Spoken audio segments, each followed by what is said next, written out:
¿qué pues haré de Jesús llamado el Cristo? Fue lo que Pilato les dijo. Esta pregunta es para todas las épocas, para todo tiempo. Tratémosla como podamos, pero aún así es una pregunta ineludible. Si expreso la pregunta verbalmente o no, todo hombre tiene que tomar una decisión con respecto a qué hará con Jesús, llamado el Cristo. Todos somos confrontados con ella.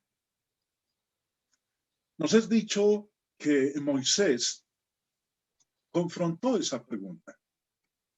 En Hebreos 11 dice el verso 24, por la fe Moisés, hecho ya grande, rehusó llamarse hijo de la hija de Faraón, escogiendo antes ser maltratado con el pueblo de Dios que gozar de los deleites temporales del pecado, teniendo por mayores riquezas el vituperio de Cristo que los tesoros de los egipcios, porque tenía puesta la mirada en el galardón. Como aparece en el título de esta lección, hermanos, la pregunta fue expresada primero por Poncio Pilato cuando enfrentó a la turba sedienta de sangre que demandaba la crucifixión del Señor. Aunque pensaba que había eludido la pregunta, no lo había hecho. Y pensó que estaba tratando con un problema temporal de momento. Pero la verdad es que la decisión que él tomó o la manera como respondió a su misma pregunta tuvo consecuencias eternas. Y así como fue con él, también es con todos nosotros. Quizás usted ha escuchado sermones sobre este tema que muestran cómo algunos en la Biblia, algunos personajes mencionados en las Escrituras contestaron la pregunta. Por ejemplo, la respuesta de Judas a la pregunta de ¿qué pues haré de Jesús llamado el Cristo? La respuesta de Judas fue venderlo. La respuesta de los judíos a esa misma pregunta fue la de crucificarlo.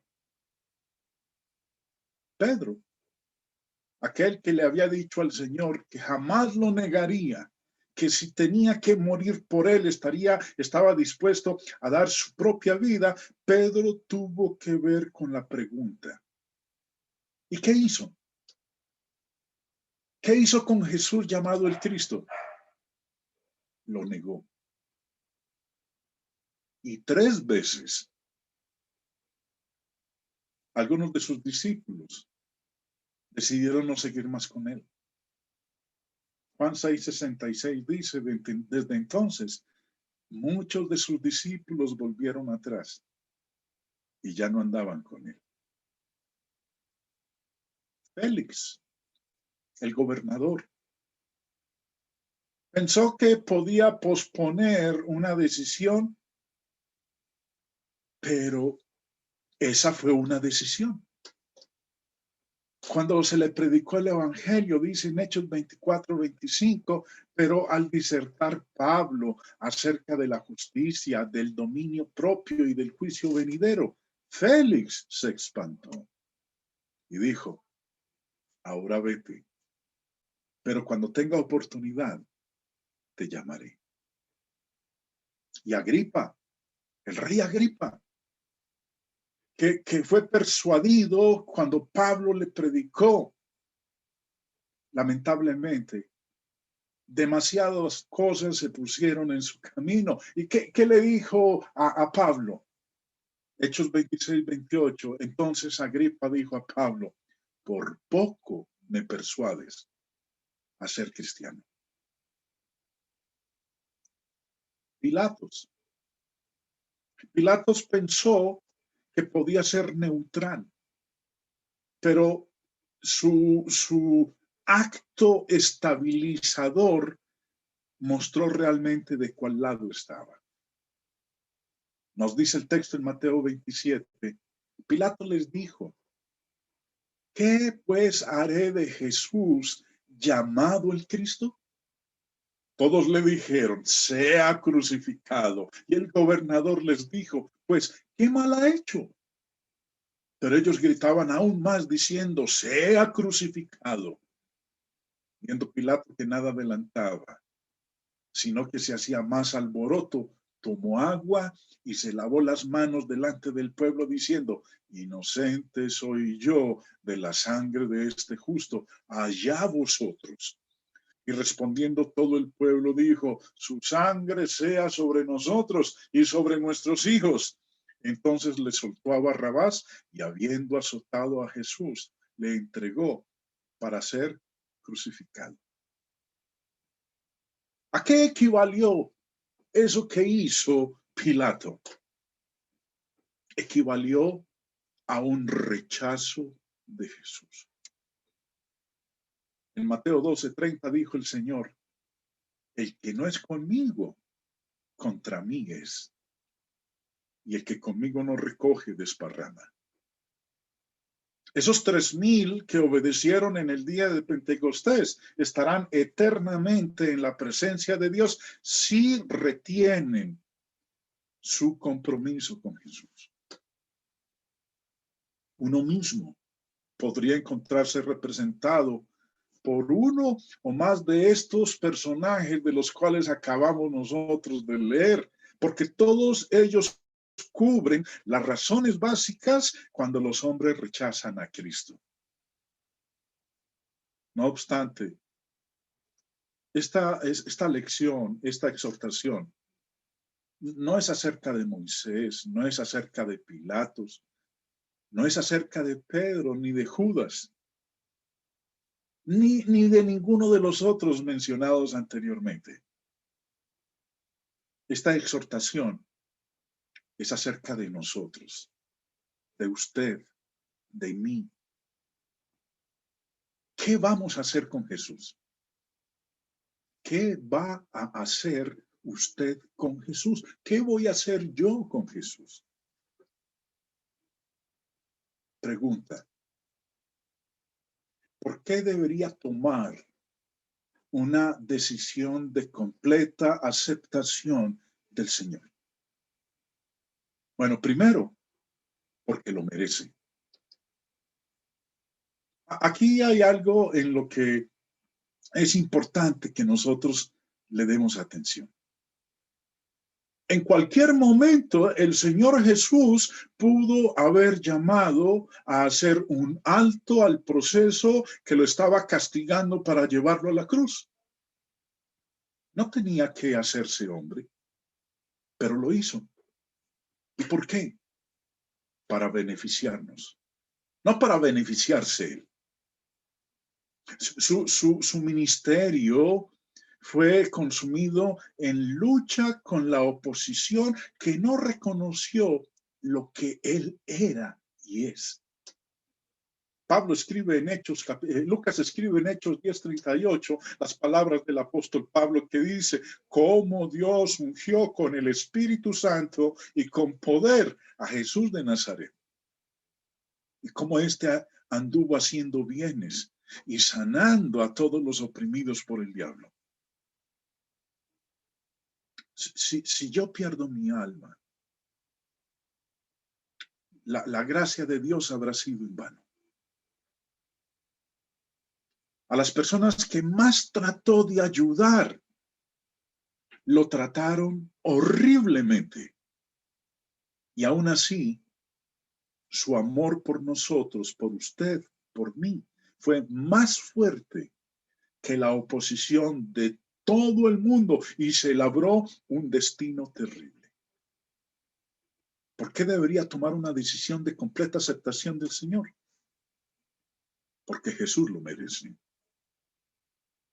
Otra razón para ello también, hermanos, es a causa del valor de mi alma, el precio de mi alma. Aquí hay algo en lo que Jesús y el diablo concuerdan. Mi alma es valiosa. Consideremos el precio que Jesús pagó por ella. Pedro dice en su primera carta, sabiendo que fuisteis rescatados de vuestra vana manera de vivir, la cual recibisteis de vuestros padres, no con cosas corruptibles como oro o plata, sino con la sangre preciosa de Cristo. ¿Habría Jesús hecho tal cosa si no creyera en el valor de mi alma?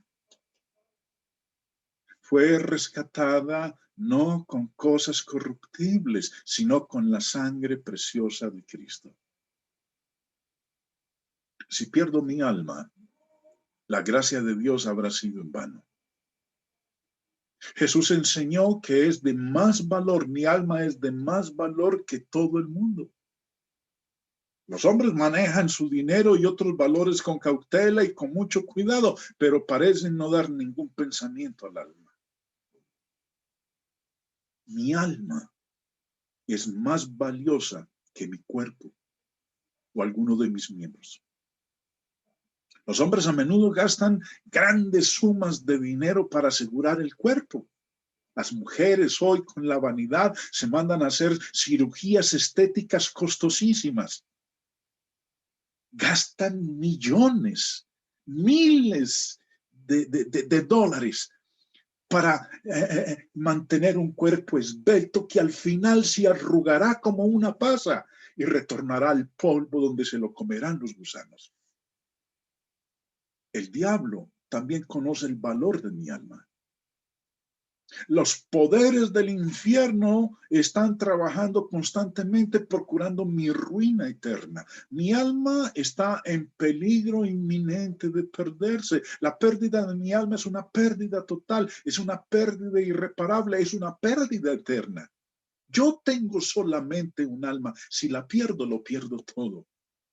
Es la más grande de todas las tragedias posibles que le puede suceder a un humano. ¿Quién puede negar el valor del alma? ¿Por qué debería tomar una decisión de completa aceptación de Jesús de Nazaret? A causa del valor de mi alma. Una tercera razón es a causa de la brevedad de la vida. La vida, hermanos, es pasajera. Un día estamos y luego al otro ya no existimos. Santiago en el capítulo 4 dice en el verso 14, cuando no sabéis lo que será mañana. Porque ¿qué es vuestra vida? Ciertamente es neblina que se aparece por un poco de tiempo y luego se desvanece. Nosotros vivimos una situación de emergencia. Miremos cómo anda el mundo hoy.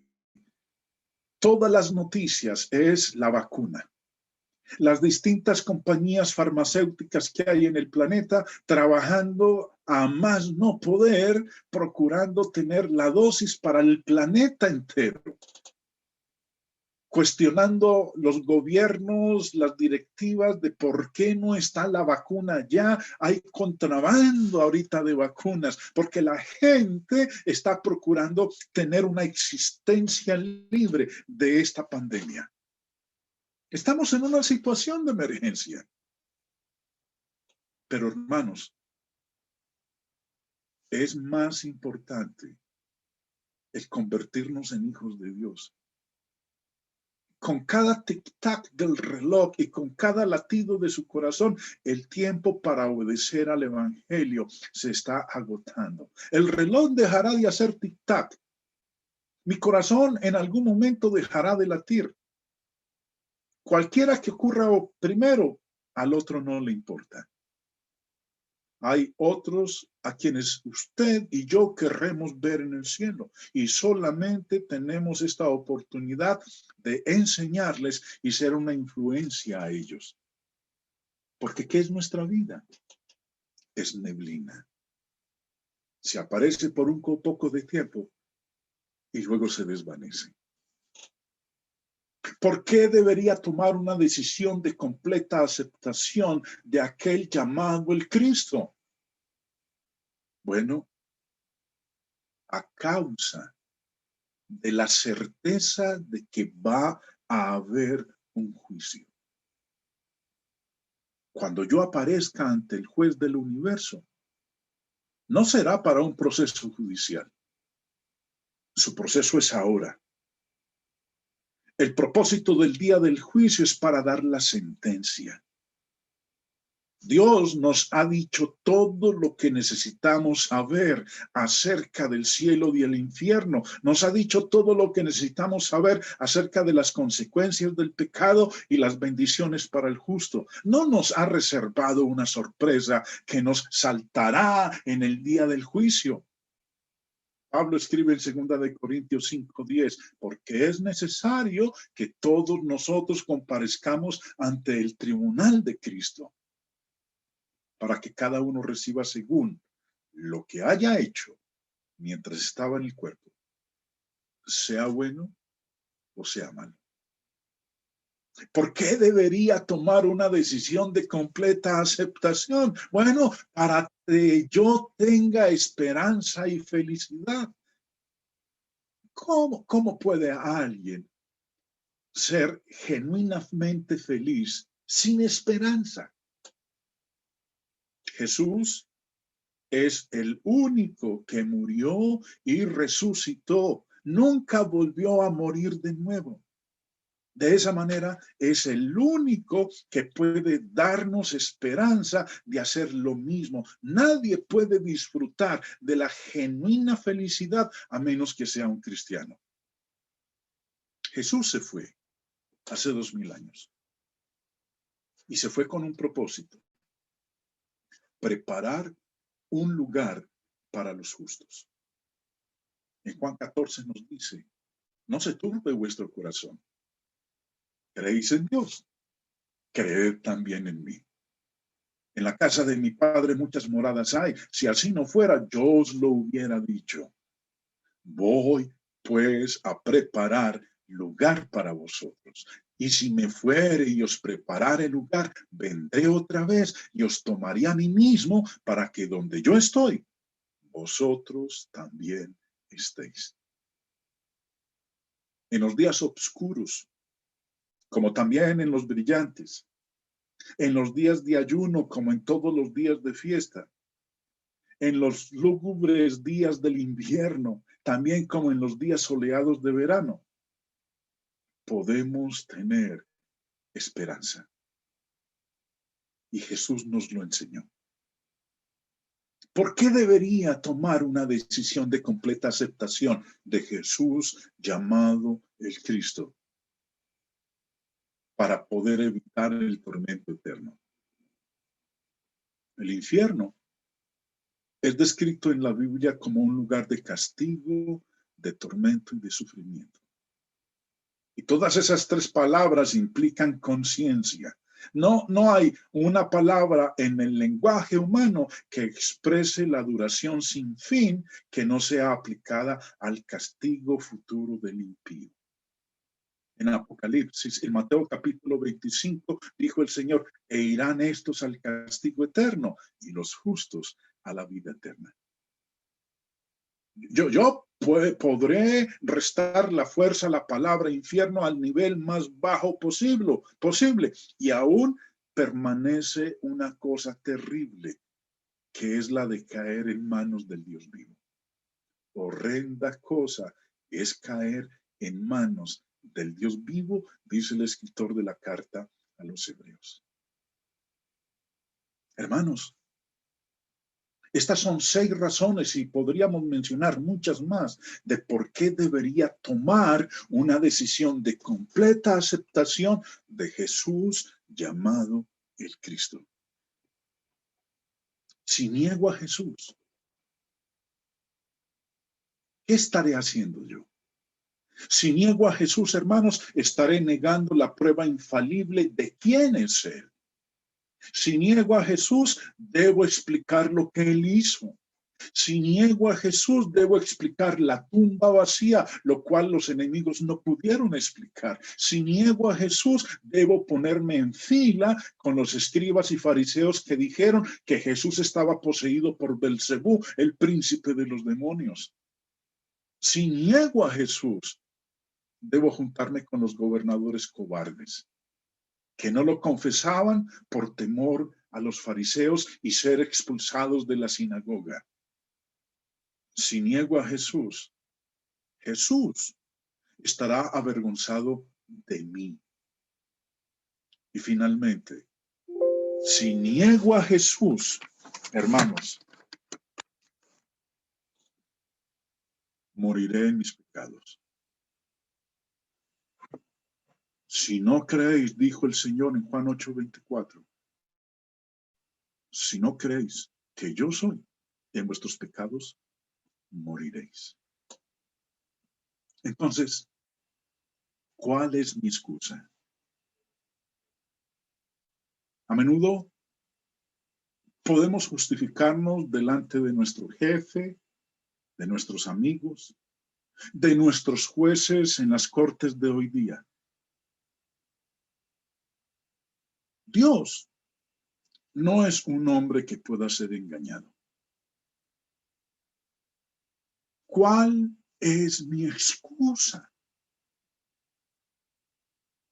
Cualquier excusa que tratemos nosotros de presentarle ante Dios no será aceptada.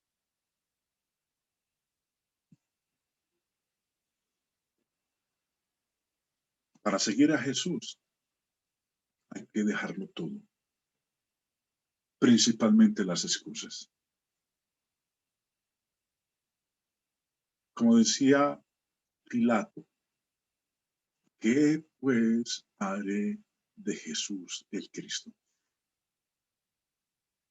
¿Cuál va a ser mi respuesta?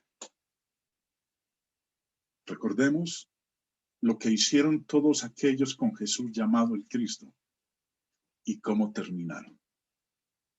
Aún tenemos nosotros la oportunidad de hacer algo con Jesús llamado el Cristo. Él ya lo hizo.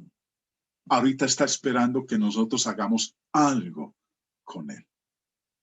Que sea la mejor decisión que usted, que cada uno de nosotros podamos tomar, porque dependiendo de lo que hagamos con Jesús llamado el Cristo, dependerá nuestra salvación. Dios les bendiga, hermanos.